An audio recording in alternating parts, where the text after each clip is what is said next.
चलो नमस्कार नमस्कार नमस्कार विद्यार्थी मित्रों, स्वागत है आप सर्व विद्यार्थी मित्रों तमारी पोतानी यूट्यूब चेनल ओशन ज्ञान लाइव में। અને વિદ્યાર્થી મિત્રો, જબરજસ્ત જોરદાર અને ધમાકેદાર ધોરણ 7 ની અંદર અભ્યાસ કરવો હોય તો ઓશન જ્ઞાન live is the best option for you. ધોરણ 7 ના વિદ્યાર્થીઓ માટે ખાસ ખાસ અને ખાસ તો વિદ્યાર્થી મિત્રો, તમારી માટે ગુજરાત ગવર્મેન્ટ દ્વારા ધોરણ 7 ની સામાજિક વિજ્ઞાન વિષયની જે પરખ જેવા રાષ્ટ્રીય સર્વેક્ષણના મહાવરા માટેની આમ કહેવાય ને પ્રશ્ન બેંક એક લોન્ચ કરી દેવામાં આવી છે। આપણે અહીંયા અભ્યાસ કરવાનો છે, એની સંપૂર્ણ સમજૂતી સાથેનો અભ્યાસ કરવાનો છે। કેવો કરવાનો છે? સંપૂર્ણ સમજૂતી સાથેનો। યસ। અને હા, આની ભાઈ તમે એમસીક્યુ ક્વિઝ પણ આપી શકો છો। શું કરો છો? આની એમસીક્યુ ક્વિઝ પણ આપી શકો। ક્યાંથી આપવાની? ભાઈ ઓશન જ્ઞાન લાઈવ એપ્લિકેશન ડાઉનલોડ કરી લેવાની, એની અંદર બ્રહ્માસ્ત્ર બેચની અંદર જઈ અને તમે જબરજસ્ત રીતે આ જે પરખ પ્રશ્ન બેંક છે એની તમે એમસીક્યુ ક્વિઝ આપી શકો છો। એટલે તમને ખ્યાલ આવે કે ભાઈ તમને કેટલું આવડે છે। તો ચોક્કસ આ એમસીક્યુ ક્વિઝ આપી દેજો। ચાલો શરૂઆત કરીએ આજના આપણા જબરજસ્ત સેશનની। યસ, આપણને અહીંયા આપેલું છે, શું આપ્યું છે? તો કે ચેપ્ટર નંબર 2। શું આપેલું છે? Chapter number 2। બરાબર છે। એનો પહેલો સવાલ છે કે ભાઈ નીચેના શું કે છે? ભાઈ નીચેના નિવેદનો પર વિચાર કરો। બરાબર છે। એમાં આપણને પહેલો સવાલ આપ્યો છે, અહીંયા પૂછ્યો છે પહેલો સવાલ। શું પૂછ્યું છે? પહેલો સવાલ આપણને અહીંયા પૂછેલો છે કે દિલ્હી સલ્તનતના શાસકમાં કેટલાક કેન્દ્રીય સત્તા મજબૂત કરવા માટે વિવિધ પગલાં લીધા હતા। શું છે? કેટલાકે શું કરવા માટે? તો કે કેન્દ્રીય સત્તાને મજબૂત કરવા માટે શું કર્યા હતા? કેટલાક વિવિધ પગલાઓ લીધા હતા। શું લીધા હતા? વિવિધ પગલાઓ લીધા હતા। તો એ કયા કયા છે આપણે જણાવવાનું છે કે ભાઈ ઇલ્તુત્મિશે ચેહલગાનની રચના કરી હતી। ઇલ્તુત્મિશે તો કે હા કરી હતી। અલાઉદ્દીન ખલજીએ અમીરોની શક્તિ પર નિયંત્રણ મૂક્યું હતું। મોહમ્મદ તુગલકે પ્રાંતીય સત્તાને વધુ સ્વાયત્તતા આપી હતી। કે ઉપરોક્તમાંથી આ ત્રણમાંથી કયા નિવેદન નો સાચા છે, અથવા તો કયું નિવેદન એક છે એ સાચું છે એ આપણે જણાવવાનું છે। તો કે ભાઈ અલાઉદ્દીન ખલજીએ અમીરોની શક્તિ ઉપર નિયંત્રણ નહોતું મૂક્યું, કે મોહમ્મદ તુગલકે પ્રાંતીય સત્તાને વધુ સ્વાયત્ત એટલે કે સત્તાઓ આપી નહોતી। આ એક વિધાન સાચું છે, ઓપ્શન એ વાળું, કે ભાઈ ઇલ્તુત્મિશે ચેહલગાનની રચના કરી હતી। બરાબર છે। ત્યારબાદ બીજો સવાલ જોઈએ, શું કે છે કે નીચેના પૈકી કઈ ઘટનાએ દિલ્હી સલ્તનતના વિકેન્દ્રીકરણની પ્રક્રિયાને સૌથી વધારે વેગ આપ્યો? શું કર્યો તો? કઈ ઘટનાએ દિલ્હી સલ્તનતની જે વિકેન્દ્રીકરણની પ્રક્રિયા હતી એને સૌથી વધારે વેગ આપ્યો? કે રઝિયા સુલતાનાનું શાસન, ઓપ્શન બી છે અલાઉદ્દીન ખલજીની બજાર નીતિ, તુગલક અને લોધી સમયના રાજકીય નબળાઈ, અને કુતુબ મિનારનું નિર્માણ। તો આમાં જે તુગલક અને લોધી સમયની જે રાજકીય નબળાઈ હતી ને એના કારણે શું થયું હતું? તો કે વિકેન્દ્રીકરણની પ્રક્રિયાને સૌથી વધારે સર વિકેન્દ્રીકરણ એટલે શું? કે ભાઈ સત્તા છે નબળી પડી હતી। વિકેન્દ્રીકરણ એટલે શું થાય? તો કે ભાઈ સત્તા નબળી બની હતી। શેવી બની હતી? સત્તા નબળી પડી ગઈ હતી, એને વિકેન્દ્રીકરણ કહેવાય, એને બીજું અલગ કંઈ કહેવાતું નથી। ઓકે, સમજાઈ ગયું? ત્યારબાદ ત્રીજો સવાલ કે ભાઈ વિધાન છે કે અલાઉદ્દીન ખલજીના ભાવ નિયંત્રણ નીતિ માત્ર આર્થિક સુધાર માટે નહોતી, કારણ તો કે વિશાળ સ્થાયી સેનાને ઓછા ખર્ચ જાળવવા માટે ભાવ નિયંત્રણ જરૂરી હતું। તો અહીંયા આપણને કારણ આપ્યું છે, બે કારણ, એક વિધાન આપ્યું છે અને એક કારણ આપ્યું છે। તો એમાંથી શું સાચું છે ને એ આપણે જાણવાનું છે। અલાઉદ્દીન ખલજીએ ભાવ નિયંત્રણ નીતિ માત્ર આર્થિક સુધારા માટે નહોતી, તો શેના માટે હતી? તો આ કારણ અહીંયા આપણને આપ્યું છે, ભાઈ વિશાળ સ્થાયી સેનાને ઓછા ખર્ચ જાળવવા માટે ભાવ નિયંત્રણ છે એ જરૂરી હતું। તો આમાં શું સાચું છે?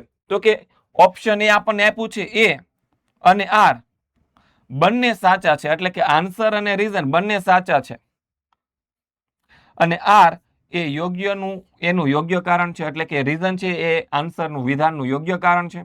એ અને આર બંને સાચા છે પરંતુ યોગ્ય કારણ નથી, આર યોગ્ય કારણ નથી। એ સાચું છે પણ આર ખોટું છે, એ ખોટું છે આર સાચું છે। તો અહીંયા આપણો જવાબ આવશે એ, ઓપ્શન એ। શું આવશે? Option A. સર કેમ ઓપ્શન એ કેમ આવશે? તો જવાબ છે કે ભાઈ અલાઉદ્દીન ખલજીએ ભાવ નિયંત્રણ નીતિ માત્ર આર્થિક સુધારા માટે હતી નહીં. શેના માટે? તો વિશાળ સ્થાયી જે સેના હતી એને ઓછા ખર્ચ જાળવવા માટે ભાવ નિયંત્રણ જરૂરી હતું. કારણ કે અલાઉદ્દીન ખલજી પાસે બહુ વિશાળ સેના હતી. કેવી સેના હતી? હવે વિશાળ સેના હતી. હવે સેના રાખે તો એ સેનાને ખાવા પીવાનું પણ જોઈએ ને, હે ને? ખાવાનું પીવાનું પણ જોઈએ. એના માટે એને શું કર્યું હતું ભાઈ? બધાને ભાવ નિયંત્રણ કરી દીધું. ભાઈ તમારે આનાથી વધારે મોંઘી વસ્તુ વેચવાની જ નહીં. એમાં પ્રજાને બહુ નુકસાની હતી, પણ એને સુલતાનને ખર્ચ ઓછો આવતો. ત્યારબાદ આગળ જોઈએ સવાલ નંબર 4. નીચેના પૈકી કયો તારણ આ પાઠમાંથી કાઢી શકાય? કે આ પાઠમાંથી આપણને શું શીખવા મળે છે? તો કે દિલ્હી સલ્તનતની તમામ નીતિઓ સફળ રહી હતી. બીજું, મજબૂત શાસક હોય ત્યારે સલ્તનત વિસ્તરી અને નબળા શાસકોના સમયમાં વિખંડન વધ્યું. વિજયનગર રાજ્ય દિલ્હી સલ્તનતનો ભાગ હતું અને બહમની રાજ્ય ઉત્તર ભારતમાં સ્થિત હતું. તો ભાઈ જો અહીંયા આપણને એક વાત જાણવા મળી છે, ભાઈ દિલ્હી સલ્તનતની તમામ નીતિઓ સફળ રહી હતી. આ વિધાન કેવું છે? તો કે ખોટું છે. વિજયનગર દિલ્હી સલ્તનતનો ભાગ નહોતું. એના રાજા તો હતા કૃષ્ણદેવરાય અને બહમની રાજ્ય છે એ દક્ષિણ ભારતમાં હતું. ક્યાં હતું ભાઈ? તો કે દક્ષિણ ભારતમાં હતું. તો આ વિધાન પણ કેવું છે? તો કે ખોટું છે. આપણો જવાબ આવશે ઓપ્શન બી. કયો આવશે? ઓપ્શન બી આપણો જવાબ આવશે. ડન છે? સમજાઈ ગયું? ત્યારબાદ જોઈએ 5મો સવાલ કે જો ઇલ્તુત્મિશ જે છે, કોણ છે? ઇલ્તુત્મિશ જે છે એ અલાઉદ્દીન ખલજી અને કૃષ્ણદેવરાયને રાજ્ય મજબૂત બનાવનાર શાસક તરીકે વર્ગીકૃત કરવામાં આવે તો તેમનામાં સામાન્ય તત્વ કયું હતું? જો ઇલ્તુત્મિશે રાજ્ય મજબૂત બનાવ્યું હતું, અલાઉદ્દીન ખલજીએ પોતાનું રાજ્ય મજબૂત બનાવ્યું હતું અને કૃષ્ણદેવરાય છે એને પણ શક્તિશાળી શાસક ગણવામાં આવે છે વિજયનગર સામ્રાજ્યના. તો એ ત્રણેયની અંદર એવી કોમન કઈ બાબત છે ને એ આપણે કહેવાની છે. તો કે સૌએ નવી રાજધાની સ્થાપી હતી, સૌએ ધાર્મિક સુધારાઓ કર્યા હતા, સૌએ પોતાના રાજ્યની રાજકીય અને વહીવટી સ્થિરતા વધારી હતી, સૌએ તાંબાના સિક્કા ચલણમાં મૂક્યા હતા. તો કે નહીં, સૌએ નવી રાજકીય નીતિ તો નહોતી સ્થાપી, ધાર્મિક સુધારા એ બધાએ નહોતા કર્યા, તાંબાના સિક્કા પણ ચલણમાં નહોતા મૂક્યા, પણ બધા વચ્ચે એક કોમન વસ્તુ એ હતી કે સૌએ પોતાના રાજ્યની રાજકીય અને વહીવટી સ્થિરતા વધારી. એટલે કે રાજકીય એટલે કે વહીવટ યોગ્ય રીતે કરતા અને બીજું શું છે? તો કે રાજ્યની અંદર વહીવટ બધો વ્યવસ્થિત ચલાવતા હતા. એના કારણે છે તેઓ પોતાનું મજબૂત શાસન છે એ સ્થાપી શક્યા હતા. ત્યારબાદ નેક્સ્ટ આગળ વધીએ. શું કે છે? ઓકે, તો આગળનો સવાલ જોઈએ આપણે.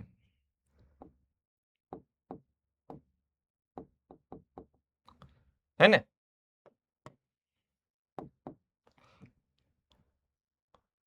આગળનો સવાલ શું છે? કે આગળનો સવાલ જોઈએ એની પહેલા થોડુંક આ ઝૂમ કરી દઈએ. કેમ ઝૂમ નહીં થતું ભાઈ તું?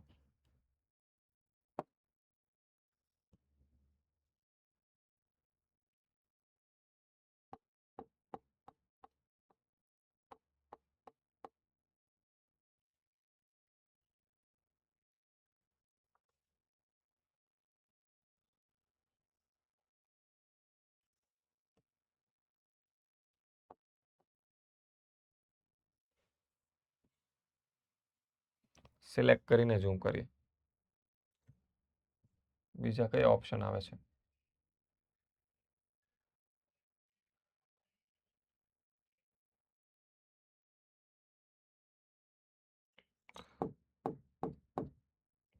ઓકે, આમાં દેખાય છે તમને? નહીં દેખાતું હોય ને?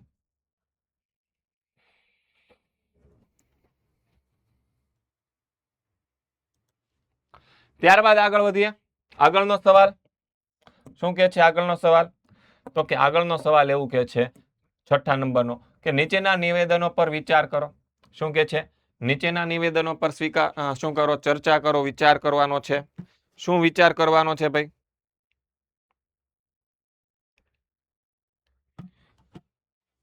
કે રઝિયા સુલતાનાને ઇલ્તુત્મિશ પોતાના ઉત્તરાધિકારી તરીકે પસંદ કરી હતી. પછી બીજું, રઝિયાના સુલતાના શાસકોનો વિરોધ મુખ્યત્વે બાહ્ય આક્રમણકારોને કારણે થયો હતો. પછી રઝિયા સુલતાના દિલ્હીની પ્રથમ મહિલા શાસક હતી. તો આમાં કયું વિધાન સાચું છે કે કયા કયા વિધાન સાચા? જો અહીંયા આપણને ઓપ્શન આપ્યો છે માત્ર 1 અને 2 કે રઝિયા સુલતાનાને ઇલ્તુત્મિશે પોતાના ઉત્તરાધિકારી તરીકે જાહેર કરી તે આ વિધાન એ સાચું છે, પણ આ ખોટું છે કે ભાઈ બાહ્ય વિરોધના કારણે આક્રમણોના કારણે વિરાટ થયો તો એ ખોટું છે. રઝિયા સુલતાના દિલ્હીની પ્રથમ મહિલા શાસક હતી, એટલે કે પહેલું અને ત્રીજું વાક્ય સાચું હોય ને એવો આપણને ક્યાં આમાં ઓપ્શન દેખાય છે એ આપણે આમાં સરસ રીતે જબરજસ્ત રીતે સિલેક્ટ કરી લેવાનું, તો આપણો જવાબ આવશે ઓપ્શન બી. એમાં આપણને લખેલું દેખાય છે માત્ર 1 અને 3 નંબરનું વિધાન છે ને એ સાચું છે. ત્યારબાદ સવાલ નંબર 7 જોઈએ કે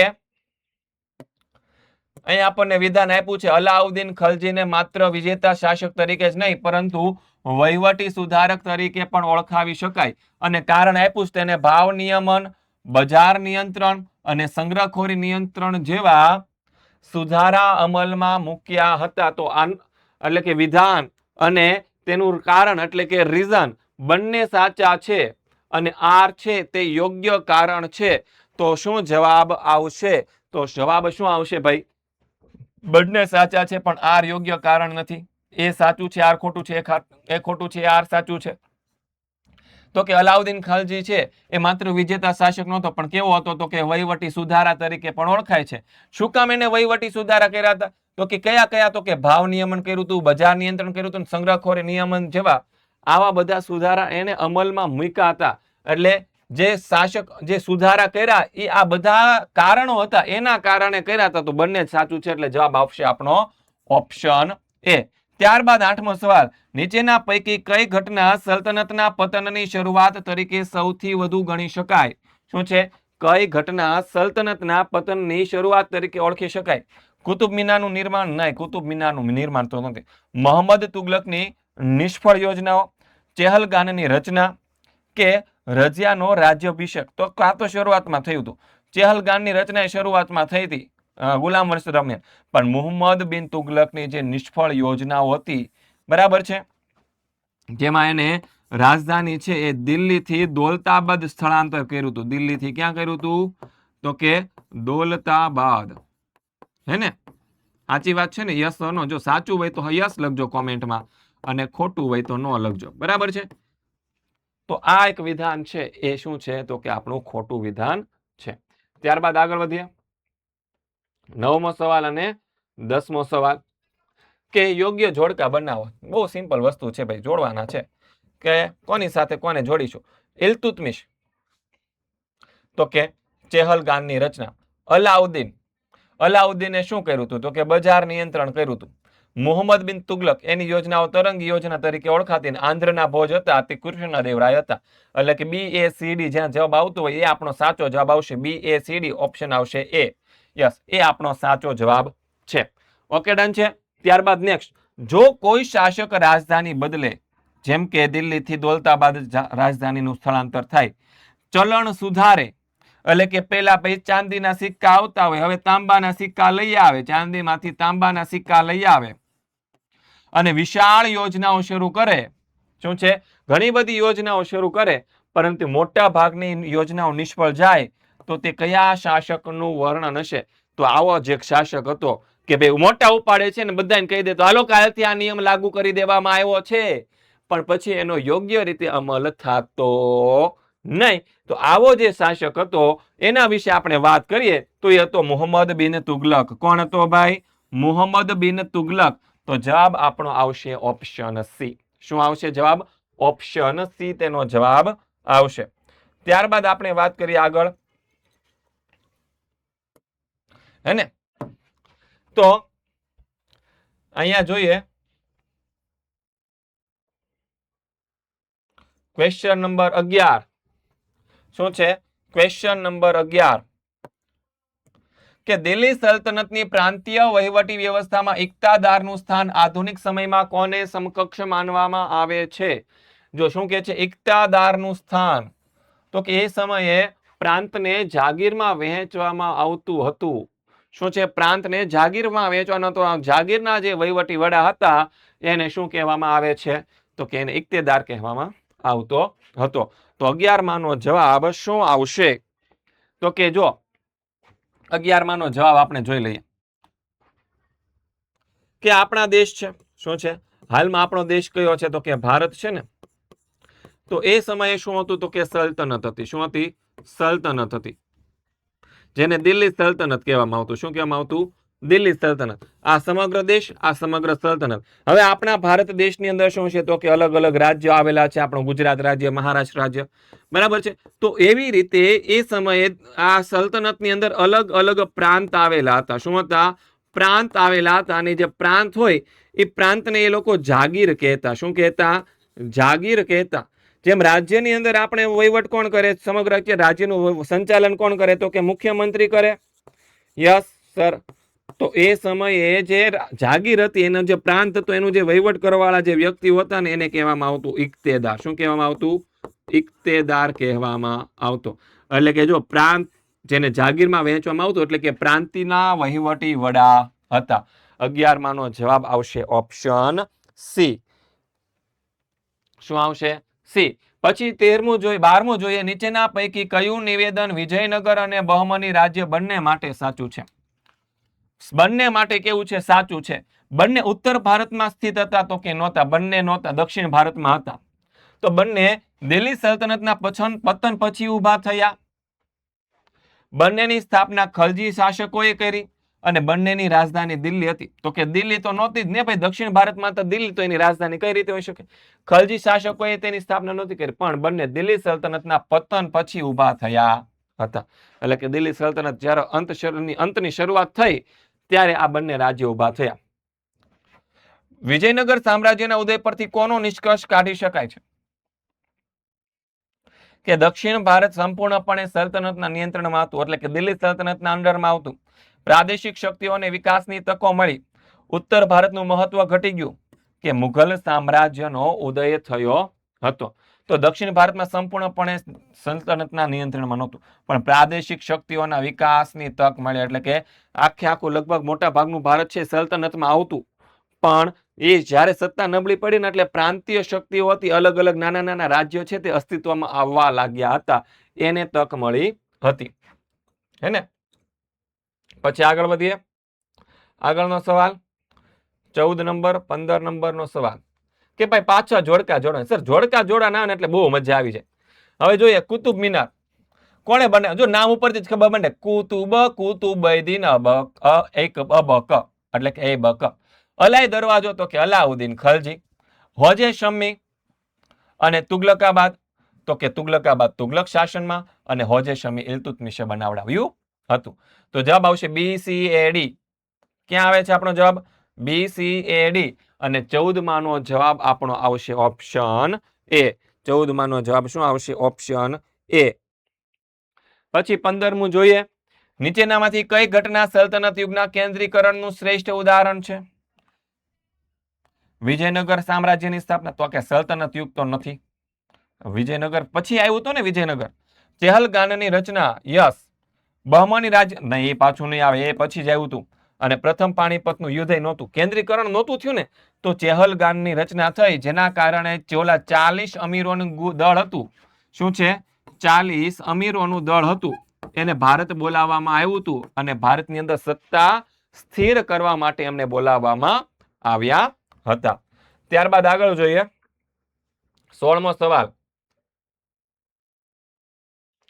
શું કે છે જો કોઈ ઇતિહાસકાર કહે એટલે કે ઇતિહાસ લખવાવાળો જો કોઈ વ્યક્તિ આપણને એવું કે દિલ્હી સલ્તનતના પતનમાં કોના પતનમાં દિલ્હી સલ્તનતના પતનમાં આંતરિક કારણો બાહ્ય કારણો કરતા વધારે જવાબદાર હતા તો કયું ઉદાહરણ સૌથી મજબૂત પુરાવો ગણાશે કે ભાઈ દિલ્હી સલ્તનતનું પતન થયું એના કારણે અંદરના કારણો વધારે જવાબદાર હતા બીજા બહાર વાળા તો આક્રમણ તો કરતા રહેતા હોય ભાઈ એ તો થતા જ રહેવાના હોય પણ આંતરિક કારણ તો કયું એવું આંતરિક કારણ હતું જે સૌથી વધારે જવાબદાર હતું કુતુબ મિનારનું નિર્માણ એના કારણે કોઈ બાંધ્યું નથી રઝિયા સુલતાનાનું શાસન કદાચ હોઈ શકે ઇબ્રાહિમ લોદી સામે અસંતોષ અને આંતરિક વિખવાદ હોઈ શકે કે બાંધકામ ક્યારેય કારણ હતા નહીં તો રઝિયા સુલતાના કે ઇબ્રાહિમ લોદી તો જવાબ આપણો આવશે 16માનો જવાબ આવશે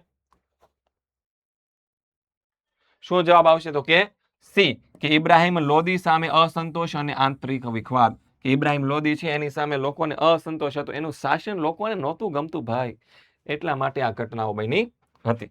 ત્યારબાદ આગળ જોઈએ. એની પહેલા મારે તમને એક વાત કહેવી છે કે વાત કંઈક એમ છે, કેમ છે?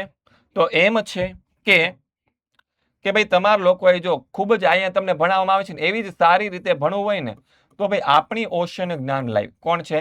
આપણી ઓશન જ્ઞાન લાઈવ યુટ્યુબ ચેનલ છે. કઈ છે? ઓશન જ્ઞાન લાઈવ યુટ્યુબ ચેનલ છે. એના દ્વારા લોન્ચ કરવામાં આવેલી છે બ્રહ્માસ્ત્ર બેચ. શું લોન્ચ કરવામાં આવ્યું છે? બ્રહ્માસ્ત્ર બેચ. અને આ જે બ્રહ્માસ્ત્ર બેચ જે લોન્ચ કરવામાં આવી છે એ ધોરણ 6 થી 12 ના વિદ્યાર્થીઓ માટે છે. કોના માટે છે? ધોરણ 6 થી 12 ના વિદ્યાર્થીઓ માટે છે. એમાં પણ ખાસ કરીને ધોરણ 6 થી 8 ના જે વિદ્યાર્થી મિત્રો તમે છો તો તમારા માટે બ્રહ્માસ્ત્ર બેચની પ્રાઇસ છે માત્ર ને 1350 રૂપિયા. સર એમાં શું કરાવવામાં આવશે બ્રહ્માસ્ત્ર બેચમાં? તો તમારા જે મુખ્ય વિષયો આવે ભાઈ, ગણિત વિષય આવે, ઇંગ્લિશ આવે, SS આવે અને વિજ્ઞાન આવે, તો આ ચારેય વિષયો તમને ત્યાં ભણાવવામાં આવશે. અને ભણાવવામાં આવશે કેવી રીતે? તો કે રેકોર્ડિંગ વિડીયો આવશે. કેવા આવશે? વિડીયો રેકોર્ડિંગ ફોર્મેટની અંદર હશે. ત્યારબાદ બીજું શું હશે સર? તો બીજું એવું હશે કે ત્યાં તમને તમારા લાઈવ ડાઉટ સોલ્યુશન કરવામાં આવશે. ડાઉટનો એક સ્પેશિયલ લાઈવ લેક્ચર આવશે. ત્યાં તમને જે કંઈ પણ પ્રશ્ન હોય એનું સોલ્યુશન કરાવી દેવામાં આવશે. ત્યારબાદ બીજું શું આવશે? તો કે તમારા જે સ્વાધ્યાયના સોલ્યુશન છે. કયા સોલ્યુશન છે? સ્વાધ્યાય, સ્વ અધ્યયન પોથી, હે ને?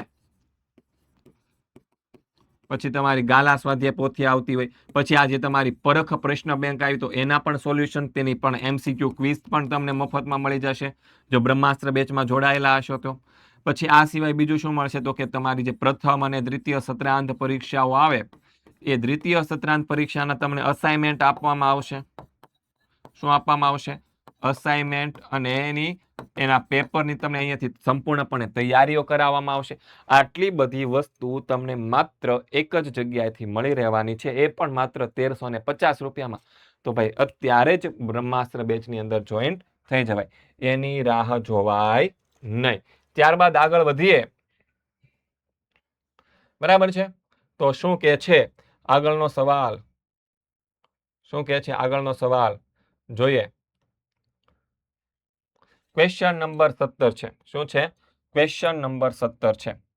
તો શું સમજાવે છે કે નીચેના પૈકી કયા શાસકના સમયમાં સાહિત્યિક પ્રવૃત્તિઓને વિશેષ પ્રોત્સાહન મળ્યું હોવાનું પાઠમાં દર્શાવાયું છે? અલાઉદ્દીન ખલજી, બહલોલ લોદી, ઇબ્રાહિમ લોદી કે ગયાસુદ્દીન તુગલક? શું છે? ગયાસુદ્દીન તુગલક. તો કયા શાસનકાળ દરમિયાન સાહિત્યિક પ્રવૃત્તિ? તો કે અલાઉદ્દીન ખલજી. કારણ કે અલાઉદ્દીન ખલજીના સમયમાં એક મહાન સાહિત્યકાર હતો જેનું નામ હતું અમીર ખુશરો. કોણ હતો? અમીર ખુશરો. યસ, એ ભારતનો મહાન સાહિત્યકાર હતો, રહસ્યવાદી સંત હતો અને મહાન વીણાવાદક પણ હતો. અને એ ભારતને પૃથ્વી ઉપરનું સ્વર્ગ ગણાવતો હતો. અને પોતાની હિન્દવી ભાષા જે હતી એ જે વિસ્તારમાં રહેતો હતો એ હિન્દવી ભાષાને પોતાની માતૃભાષા પણ ગણતો હતો.